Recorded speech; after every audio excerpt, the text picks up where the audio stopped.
Hello YouTube, Genzo Suikoden, #1 fan of Miyazaki Man. I'm delighted to be joined by RPG legend, the Kiseki Nut. How you doing, my man? I wouldn't say RPG legend, mate. I think that's a bit too much. How you doing, guys? Though, nice to be here as always. Despite the time difference as well. Yeah, absolutely. Well, JRPGs unite us worldwide, right? And speaking of which, last time that you came to Japan, we met up in Kagoshima, and I told you in person when a HD remaster is out, I would convert you into a hardcore Suikoden fanatic, dropping all other series. So that's what we're here for today. But you've actually got another series in mind to counter with, right? Well, I mean, counter is a strong word, I guess. I mean, I was looking forward to Suikoden anyway, but I do remember saying to you that I didn't really want you to talk about the game while I was out there, or talk about anything relating to the story or anything, because I wanted to go in as blind as possible. But you could try and convince me to like it more. I imagine that's the case. But in terms of the series I'm going to go for, well, it's the bread and butter. It's Trails all the way. And you haven't played any Trails games, so no, never touched Trails. I've been too busy with my bread and butter, the new remaster out. So putting every waking minute spare time into my lovely Suikoden series, getting the hype alive, so that Konami realized that the demand is there. We want the Suikoden 6. We want the remasters of 3, 4, and 5. So yes, it's time to duel, right? Yeah, I guess so. Yeah, take out your claws, take out your fencing gear, and we'll see what happens. To be honest, I don't think there's going to be a winner in it anyway, because, like I say, I'm already going to be playing them. I'm going to be playing the Suikoden games regardless. So that's just. I think so. And it'll be interesting to see how it stands up to the Trail series anyway. The kind of areas we're going to go through, we might as well go through them now. So let's talk about story first and foremost, right? So obviously you don't know anything about the story. You're coming in blind. You've done well to avoid spoilers all this year. This is human against human on other sides of the wall. It's not like a Final Fantasy where it's against some kind of monstrosity or some kind of overpowered demon or sorceress. This is different factions on the opposite side of the wall, protecting your hometown, doing what you can to protect your people, protect your values, legacy, history, family. It's all there in front of me, and you don't know, allies. Are they really allies? There's so many twists and turns, and not necessarily betrayals, but people have their own agendas and they're going for their own way through life. Basically, they're doing what they think is right and what they need to do for themselves, and you get so invested in the kind of build up from the main character, where he's come from, what decisions he has to choose. The opening line in the intro, please tell me, is fate changeable? Well, fate is in the human's power, but you make your choices through the story and it stays with you for a lifetime. That's my take from the Suikoden story. What about Trails? What can you tell me about the Trails story? Well, before we even move to a Trail story, I guess I shouldn't be listening to Noisy Pixel then, and their comments on the Suikoden story and stuff like that. That was interesting. That was an interesting one. But like I say, I can't judge. It was David who basically called them out on it and said, "Yo, no, Suikoden story is one of the best things about it." So I'm gonna listen to David and you rather than Noisy Pixel. I mean, Noisy Pixel did good jobs anyway, but. I don't know, it might have been a little bit of a far reach on that side. They probably haven't got too absorbed into it. They probably haven't, gone through all the side quests and all the character background stories. That the world is rich, and that's something I've heard about the Trail series as well, right? Yes, Trail series is, for me, the best long-running story ever devised, ever. Basically, what's so good about it, takes place on the continent of Zemuria, and then it's split into several interconnected arcs. But what's so good about them is that even though there's now 13 games as of present, they all take place over the space of about 7 in-calendar years. So it starts around about 1202 of the Septian calendar, and then it goes all the way to 1209 in the 13th entry. So 7 years is a fairly long stretch, but it's enough time, or a short enough space of time, to see the characters grow and how they change over the course of their individual journeys. The story, it's hard to really put a number on it. Basically, there's an overarching narrative, and I don't really want to say too much about it because obviously the whole point is not to spoil. But there's this overarching narrative, and all of the arcs kind of contribute to that narrative in some way, but they all have their own individual problems as well. So each region has its own individual culture and issues. And what's so good about Trails is that it's not only just the story, it's the world building as well. Everything is meticulously crafted. Even the NPCs sometimes will carry over from one journey to the next, or one game to the next, and you'll see how their journeys evolve as well, and they become fan favorites in of themselves.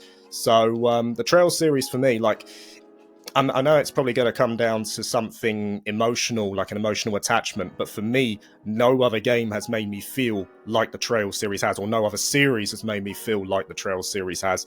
You know, actually seeing the trials and the tribulations, seeing the evolution, seeing, you know, how it's all connecting and how it's all coming together. There's a special kind of feeling there, and that every time you go into a new Trails game, you feel like you're going back to a second home, essentially. It's like, you know, I'm so familiar with this world, I'm so familiar with these characters, and now I'm finally getting to visit them again. It's a great feeling, and like I say, I don't have that feeling in basically any other franchise. Indeed. No, that sounds right up my alley, because something that plays well to the fan base of Genzo Suikoden is the story is completely interlinked. You're right, it's the same world, the world governed by the 27 true ruins, you know, and the stories that each person takes, how that ruin has presented itself throughout history. You get tidbits, you get notes, you're dropped in a moment in time in Greg Minister, right? The first town that you appear in Genzo Suikoden 1.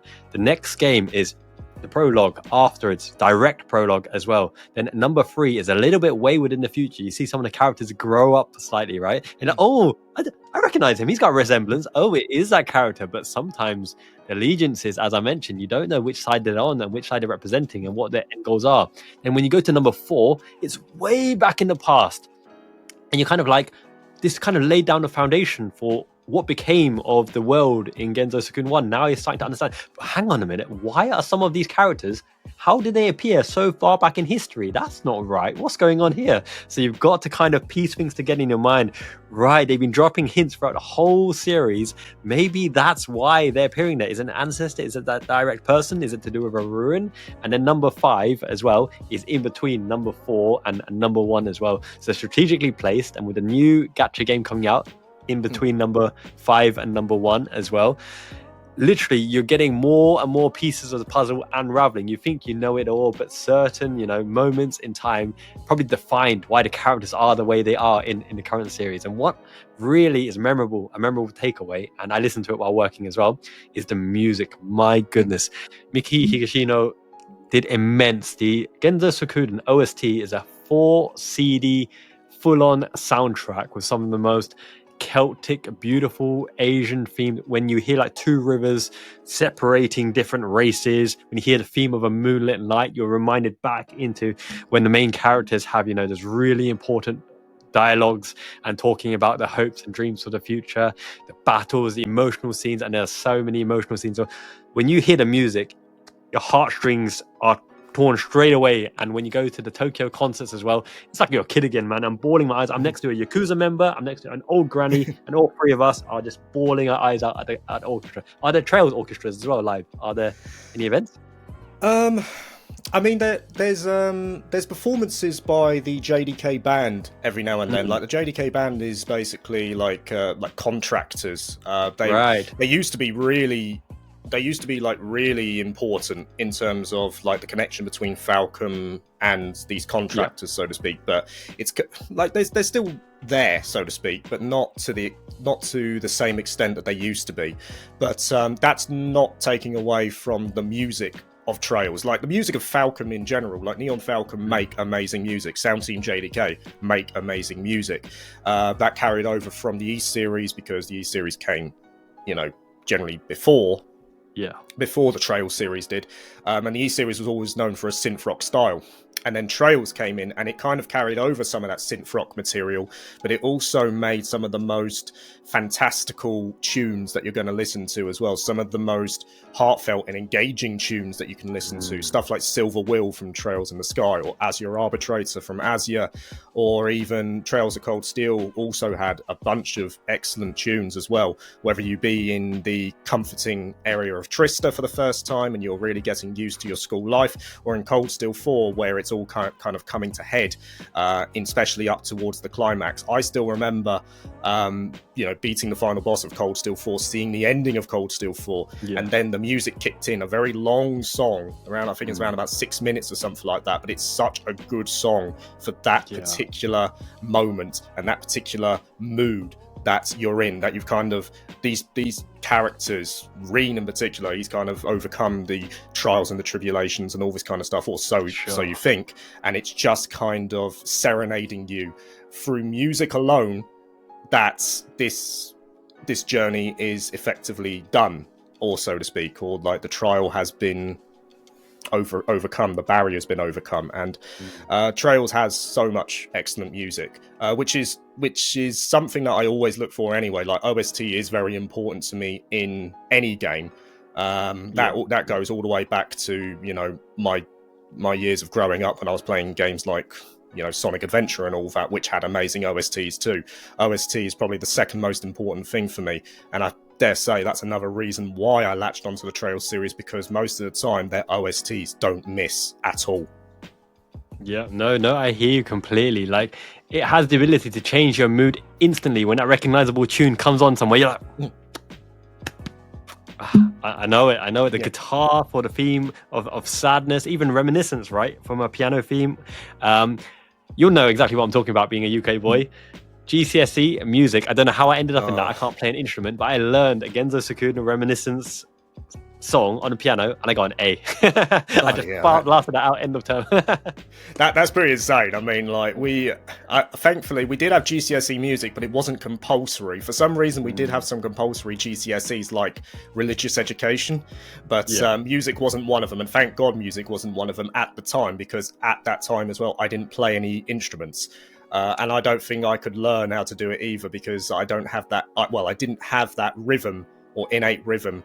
It was only later on, when I turned 18, I started to play guitar and all that. And of course, with guitar, that's when you start to play your video game songs. That's the time when you start to play your covers and all that kind of stuff. So obviously there's a little bit of, like I say, emotional attachment there, where you feel like you can replicate the songs that you love hearing. So... Yeah, no, I hear you, and especially when we think of some themes, it's associated with certain characters and certain moments as well, and that's why I want to talk about the characters of the Suikoden world. Now, you know that it's 108 Stars of Destiny, a huge roster of characters, recruitable characters into your castle. It's base building, but you'd think that a lot of the characters are left in the wilderness. They appear and don't have a kind of significance in the story. But a lot of these characters really have underlying relationships, which you find out over time. You find out in tombs and books and scripts, and when they meet up in the bath, for example, or on occasions. And certainly some of the characters you grow attached to. Now, this is something they did well in Fire Emblem and other games as well. No character is indestructible. This is human against human, and in war, people can pass away. And the most unexpected characters that you built your attachment to, why? Why did you go there? Why did you do that? You're like, no. And so every single time, if you replay through the game, you know you've only got a finite time with certain characters, and characters that form part of your party, characters that are significant to the war, characters that are significant to other people within that world. You're like, where's the plot armor? How can you not protect them from the fate in store for them? And even some of your favorites, right, from game to game, they might be all doing good in one game, but next game, oh no. So when you think back to the characters, see, everyone's going to have their favorites, not because they're necessarily strong in the party or they look cool, got badass designs, but because of the emotional drive, the story, the relationships of the characters within the world itself. And because there's such a vast array of characters, even villains are done really, really well, right? The most despicable villains. You're going to find 2 or 3 of the most brilliantly written villains of all time. It's not just die, evil, want to destroy the world. There's reasons why they want to do certain things. They've got a whole backstory and lore behind them, and just every character in the main plot is so fleshed out well. You understand exactly their motivation and why they do them. Does Trails have that? Yes. That's the short answer. Yes. Like for me, story and characters kind of go hand in hand. You can have a character-driven narrative, or you can have a story-driven narrative, like a story that kind of weaves around the characters, or characters that weave around the story. Trails has a kind of has kind of both situations, if I'm honest.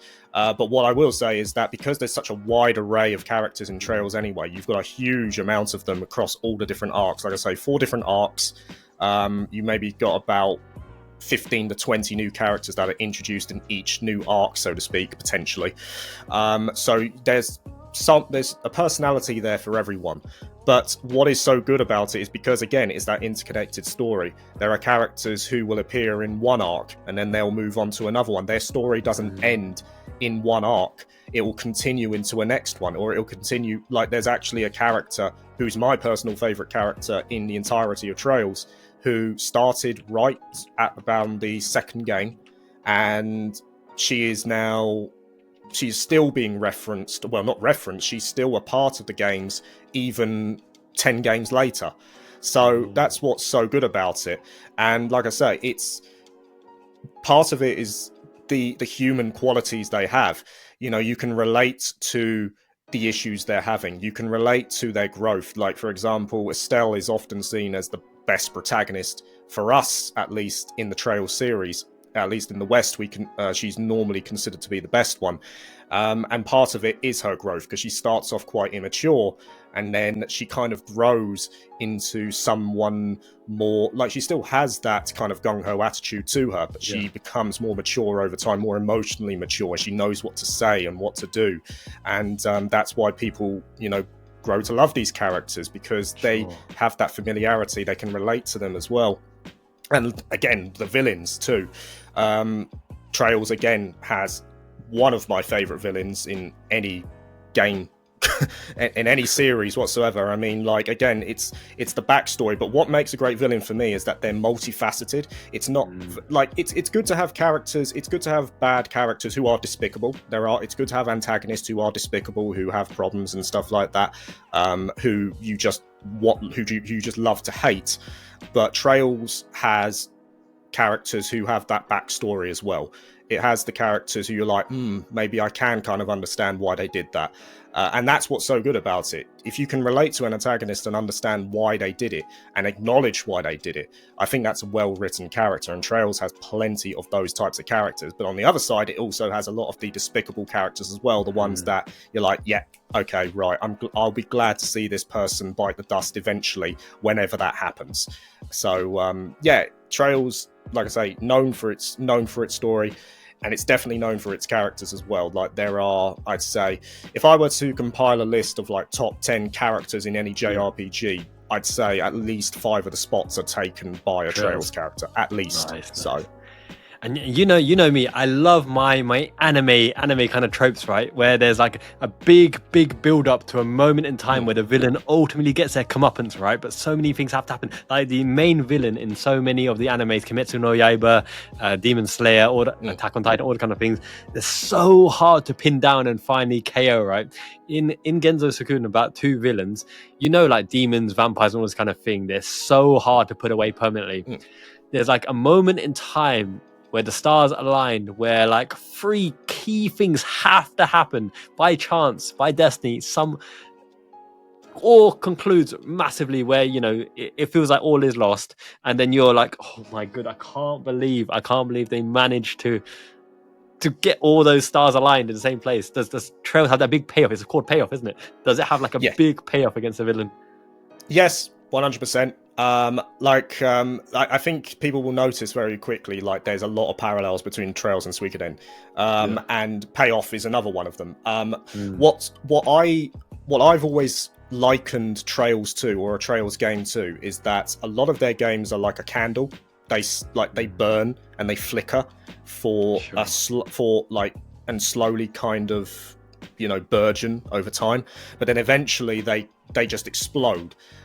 They get that the build up comes to a point where it all comes to a head and it just, you know, blows up, and then from that point on, it just keeps going and going and compounding upon itself until the climax, or until the end, or it might even be the climax. And Trails is very good with its build up for the most part. Like, some people don't like the slow build up. They don't like the fact that, you know, that the whole point of these games is to build up the worlds and make them more relatable, and understand the characters and understand their thought processes and why they come to these ultimate decisions by the end. But that's what I love about Trails. That's what I love about it. The fact that I can understand it, the fact that I can relate to it. And then when I see it happen at the very end, I'm like, yeah, okay, right. That's really cool. And like I say, Trails has so many moments like that where it just comes to a head, and you really do feel the impact of everything that's happening as well. So. Yeah, no, I hear, and that relatability is super, super important. That kind of brings on to my next point as well. Like, because these are the main characters are kind of kids in a war, right? War over empires, over lands and everything. Sometimes it can become overwhelming. It's not as though the main character's got plot armor, can overcome the odds time and time again, you know, has all the solutions and all the answers. Sometimes it gets too tough. Sometimes it becomes overwhelming. You know, you see the humanistic side of them. They're real struggles. Sometimes they want to abandon, you know, the good kind of quest and abandon the right path to get back on track. You know, the mental burden on them as well. You can really see the strain on characters over time as well. Does any character or the main characters in Trails have a moment where it just becomes too much? It becomes too much, and you're like, oh, you empathize with them. Yes, there is one scene in particular. Like, it's more a backstory of the character. Like, again, I don't really want to talk about it because, like I say, if anyone listens to it and they decide, yeah, I'm going to try Trails, I don't really want to take that moment away from them. Sure. But it is a particular scene where it's it's in Trails in the Sky the Third, so the third game. And the thing with Trails in the Sky the Third is that they have these optional doors. So basically, these doors range from mini games to straight up backstory for some of the characters. There's an infamous door in that game which relates to a certain character, and that door is just, it is, I question if it would even be allowed in this day and age, which is a shame because it shouldn't be curtailed. It is heavy. It is, it makes you sympathize, and it's very well done. And what's so good about it, it's literally just still images, some music, and text. That's it. And it's done so well because you have seen what the character has done up till this point. You have seen what the character has gone through in terms of the game that they were in, and then you get the backstory, and then you start to understand, then you start to connect the dots. It's really good. It's not basically it's not just a burden for the character, it's a burden for the player, because you're really starting to comprehend what this person has been through. And that's what's so good about it. It's not just this one instance. There are many instances within the game, but if I had to choose like one instance or one example from the entire series to demonstrate that, it is without question that door from Sky the Third. It is, like I say, infamous, and pretty much everyone who sees it is like, okay, right, now I understand, now I get it. You know, you've built up massively. I want to know all about the door, but I've got to avoid my spoilers until I get to that game and find out. Don't. Like I say, I mean, I try to walk on eggshells with Trails. I try not to speak about it too much because, like, I'm in that mind. I was always in that mindset that I enjoyed the games massively because I didn't know what was coming, and I don't like to rob people of that same experience if they choose to go in. Because for me, if you do get hooked on Trails, you are hooked on it and you will keep playing it.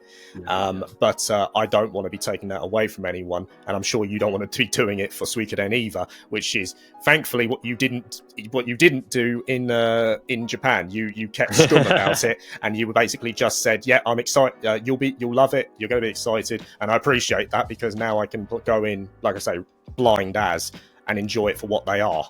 So. And here's the thing that you're going to enjoy the most, right? So the last point is going to be the absolute unique selling point on the game. What makes Trails different from anything else? What makes Suikoden different from anything else? For me, It's built on the classic Chinese tale, the water margin, right?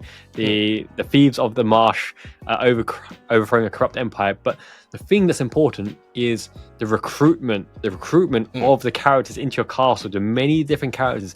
You have a detective in each game. You have some kind of mechanism which gives you clues on how to recruit the characters, like a kind of Chrono Cross as well. You got to recruit all different characters. If you recruit one character, you can't recruit a different character. You're presented with choices, one general or the other general, and they, as I mentioned, right, it's such a rich world that they've all got their backstory. If you recruit the ninja or the pirate or whatever, you're likely going to have more of an allegiance with that kind of faction, right? And there's so many races in the world. There's kobolds, there's fishmen and mermen, there's dragons, there's humans, there's elves, there's dwarves, the kind of fancy thing, right?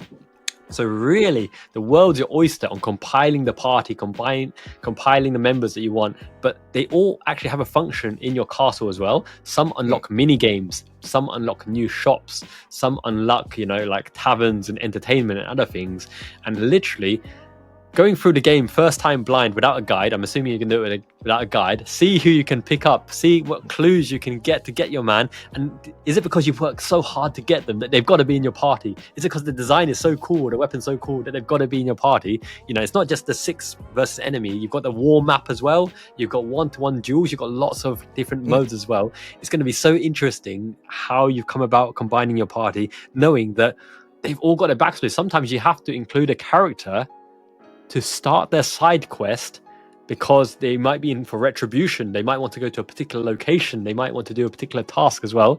And they've made it easy mode in the HD remake of Suikoden 2, but there's actually one retribution arc that's timed. You have to bring the character to certain moments throughout the plot because they're chasing someone, right? And if they miss the opportunity, then you can't complete the quest. So certain times you're like, I'm going to bring that character because I know it's going to get spicy the next arc. Yeah, no, that's cool. That's cool. What's the defining thing in Trails that sets it apart from all other RPGs? Well, I mean, like I say, it is the interconnected story. It is how deep and intricate its interconnected story is. But like, it's literally every facet of its world. Like you have the established cultures of each land, even the lands you don't actually go to, like Northumbria and all this kind of stuff. You know about Northumbria just from the way that characters talk about it. Well, we did visit that particular place in the anime, which is better left forgotten because it's absolutely terrible. But like Labelle, is more of a not really a backwater state, but it's a minor state compared to some of the big players. The Erebonian Empire is more traditional with class systems. Calvard Republic has the technology and all this kind of stuff.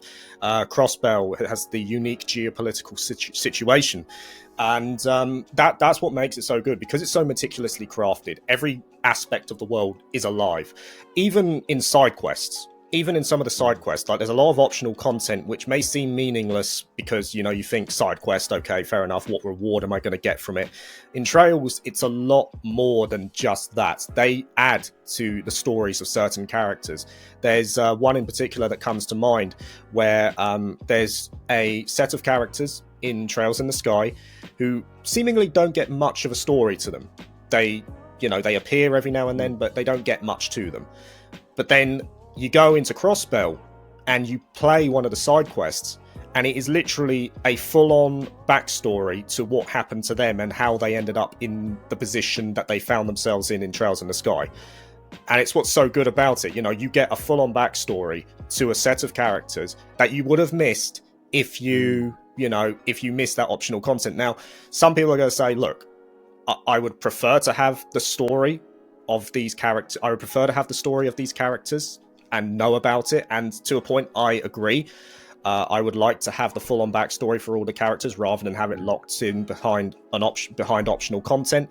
But I think there's that balance that needs to be struck there as well, that you get enough information based on what you see in the main story, but if you really want to put in a little bit more effort, you get a little bit extra on top. You get to see, like I say, you get that backstory, you get the reinforcement and all that kind of stuff. And, having those kind of rewards is a good thing. Like, there's no issue with having rewards tied behind optional content. There's no reason why a player who puts in more effort cannot be rewarded with, you know, better stuff, so to speak, or deeper stories. And Trails has that in abundance all over the place. And like if I had to say like side oh god, sorry, my throat. In terms of side quests, like I say, Trails is another one that just excels in that kind of regard. Like there are other series that just don't do side quests that well. Like one of my favorite series in Atelier does terrible side quests. Like they're really bad. Like they do good side stories for the characters, but they do bad side quests because they're just very like boring for the most part, especially in stuff like Riser. But Trails is not one of them. They are fairly intricate. They've got a lot to them. They add to the characters. They add to the depth of the characters, but they build on the characteristics that you mostly already know, and that's what's so good about them in that regard. And then, of course, you've got optional bonding events and stuff like that you get in later games too.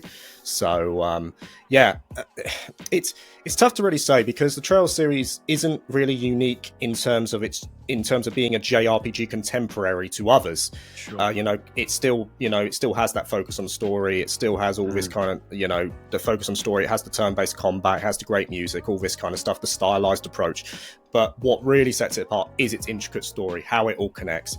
And like basically for me, you just won't find any other series that does it to that level. And you probably never will. It's a series that's now over, 20 years old? And 20 years of creating this interconnected story is there going to be any the whole timeline? Longevity to keep that engaging over time. Is there going to be anyone else who will be able to replicate that? I don't think so, personally. I love it. I'm very, very keen to know what's about the door. That's all I can think of at the moment. And I've been told by Orbology when the remake or remaster of the original one, the starting point, the chronological one, I don't know the name of it, but when that one, which people think is going to be remade. Yeah, Trails in the Sky, first chapter, yeah. That's the one. First chapter or the first... there was some more information about it. To be honest, I've been keeping away from that for the time being, but yeah, Trails in the Sky, the first chapter, it's getting a full-on remake, and something I didn't expect, if I'm being honest. I thought it would just be a remaster, or they just bring them to modern platforms, but the fact that it's a full-on remake is exactly what was needed. That's the logical starting point for me, isn't it? When that's out, it is. That's the logic. It is. So it's the logical starting point. I think the only downside to it is that obviously you have Trails in the Sky first chapter remade, but you don't have the remakes for the second game or the third game. So, you know, you'll be going from one extreme to the other. But the whole point is that, you know, it brings new people in. And I'd like to believe that even though they haven't announced it, they will do second chapter and they will do if it sells well, potentially the third one as well.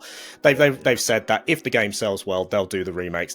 It's probably corporate speak anyway. They've probably already decided that they're going to be doing it. But, you know, it's very good. And I'm looking forward. I think a lot of people will be brought into the series when they play that first game and they'll be like, yeah, okay, this is going to be cool.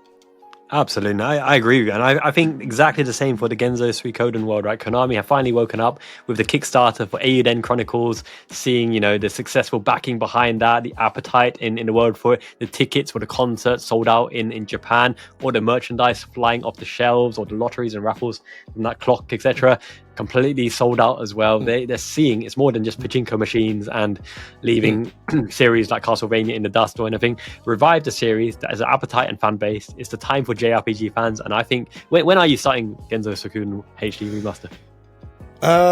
Well, like I say, once I've finished the game that I'm currently playing at the moment, like I'm coming quite close to the end of it now, I think, and I imagine I'll be playing it straight after that. I was going to play it before this game, but you know, I got this game. It came basically a lot earlier than I thought, and I thought, okay, right, I'll play this one first because it is from one of my favorite franchises. But Suikoden is literally on my desktop right now to play. So save the best till last. Once you finish this game, get right into it. We jump on back on the conversation, and you tell me if it lived up to the hype, whether I'd done the billing proud, you know, whetted your appetite for the series, and sure, you're going to be the Suikoden nut.